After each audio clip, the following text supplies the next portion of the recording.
There is a spot in the sky that looks like the universe forgot to warm up. Scientists call it the cold spot. And no, it is not a frozen planet you can crash into. It is a weird patch in the oldest light we can see. The strange part is that it is too cold, too wide, and as new data rolls in, the mystery feels like it is getting bigger. So what is this cold spot? Where did it come from? And is it actually growing? Or are we just getting better at noticing it? Okay, let me take you back in time. The universe is about 13.8 billion years old, but we have a kind of baby photo of it from when it was only about 380,000 years old. That photo is the cosmic microwave background, or CMB. Back then, space was hot and foggy. Light could not travel far because it kept hitting charged particles. Then, the universe cooled. Atoms formed, the fog cleared, and a flood of light finally streamed out in all directions. That light is still here today, but the universe has been stretching for billions of years, so the light got stretched too. Today, it shows up as microwaves, and the whole sky glows with it at about 2.7 kelvins, which is just a little above absolute zero. Most of this glow is smooth, but not perfectly. There are tiny warm and cold speckles, measured in microkelvins. Those tiny differences are important because they connect to where matter later clumped into galaxies. Most speckles look normal, one does not. When scientists mapped the CMB with NASA's WMAP satellite, and later with ESA's Planck mission, they found a patch of sky toward the constellation Eridanus that stands out. It is colder than the surrounding CMB by roughly 70 microkelvins, and it covers about 5 degrees across, depending on how you draw the edge. 5 degrees does not sound huge until you remember the full moon is about half a degree wide. So the cold spot spans about 10 moons lined up side by side. There are many cold patches in the CMB. That is normal, but this one is colder and bigger than most of the usual ones. That is why it became famous. Some scientists argue it could still be a rare accident, but rare enough to be annoying. So what could cause a cold patch in ancient light? If you could fly into space with your own microwave camera, you would not see the cold spot as a blue circle with your eyes. Your eyes see visible light, and the CMB is microwaves.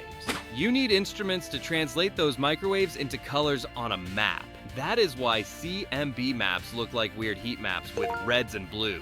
Also, the temperatures we are talking about are tiny. The average CMB temperature is about 2.7 kelvins. The cold spot is not suddenly 0 kelvins. It is lower by a few 10 millionths of a degree. That is like noticing one slightly cooler breath in a whole stadium full of warm air. It sounds small, but to cosmologists it is huge, because the early universe was supposed to be very even at large scales. So the cold spot is not scary because it is cold. It is scary because it is a mismatch, like one wrong note in a song you thought you knew perfectly. Here is the simplest answer: randomness. If you flip coins long enough, you will eventually get a weird streak. The CMB is full of random looking patterns created by tiny early ripples. So the cold spot might be one of those streaks, a low probability but a loud feature. If that is the answer, then nothing special is happening in front of it. The cold spot would be part of the original CMB pattern, and we are just the unlucky viewers who noticed it. But scientists are curious, and they prefer a physical explanation when possible. So they search for something in the foreground, something between us and that ancient light. The universe is not evenly filled. Galaxies form a cosmic web with clusters and filaments and huge empty regions called voids. A void is not totally empty, it is just emptier than average. Now, here's the cool part. Even emptiness can affect light. As CMB light travels toward us, it passes through regions with different gravity. If the universe were perfectly calm and unchanging, a photon would gain energy falling into a region and lose the same energy climbing out. Net zero. But our universe is expanding, and that expansion is speeding up, which we connect to dark energy. Because the universe changes while the photon travels, the gravitational landscape can change too. So a photon passing through a giant void can leave the void with slightly different energy than it entered with. That small loss shows up as a slightly colder patch in the CMB. This idea is tied to what scientists call the integrated Sachs-Wolf effect. So maybe there is a massive void in that direction, and there does appear to be a very large underdensity in the general direction of the cold spot, often called the Eridanus supervoid. Some studies describe it as extremely large and stretched out, and lensing maps suggest there is less matter there, including less dark matter. That sounds like a neat solution, but it has a problem. Even a huge void might not be enough to explain the full strength of the cold spot. It may explain part of it, not all. That means the void could be a piece of the puzzle, but not the whole picture. Here's the important truth. The cold spot is not growing like a stain spreading on a shirt. We are looking at ancient light. It is like a photograph taken almost 14 billion years ago. The photo is not changing. So what is getting bigger then? Two things. First, the size of the cold spot depends on how you define the edge. Different analysis methods draw the border a little differently. When people reprocess the data, the spot can look slightly larger or smaller, even though the underlying sky is the same. Second, the foreground map keeps improving. Each new galaxy survey and dark matter map gives a better 3D picture of what sits in front of that direction. When scientists combine more data, the underdense region can look wider, longer, or more complex than earlier estimates. So the suspected void can appear bigger in our models.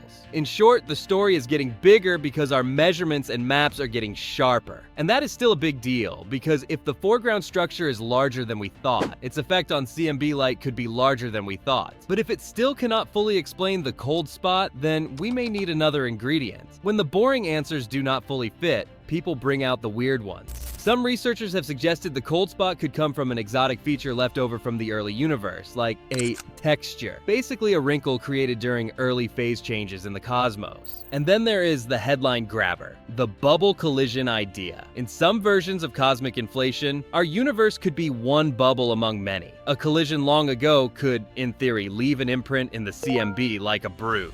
These ideas are not confirmed. They are possibilities, and they are hard to test, but they show you why this one cold patch matters. It sits right on the line between random weirdness and new physics. Quick pause. If you like mysteries that start with one tiny clue and end with the biggest questions in space, hit subscribe. It helps the channel, and it tells me to make more like this. To solve this, scientists need better evidence, not louder opinions. They want better maps of CMB polarization, because polarization carries extra information about what created a feature. A normal random dip should have a normal polarization pattern. A feature caused by something exotic could look different. They also want deeper, cleaner maps of the cosmic web in that direction, including better measurements of galaxies and better gravitational lensing maps of dark matter. The more clearly we can measure the size and depth of any supervoid, the better we can test whether it can realistically create the cold spot we see. So here's the simple version. There is a cold spot in the oldest light in the universe. It is bigger and colder than we expected. It is real. It might be a rare random accident. It might be partly caused by a gigantic underdense region of space in that direction. Or it might hint at something deeper about how the early universe worked. It is not a space freezer coming to swallow Earth, but it is a reminder that even our best cosmic baby photo still has mysteries hiding in plain sight. If you want more science explained like a story, subscribe, stay curious, and I will see you in the next one.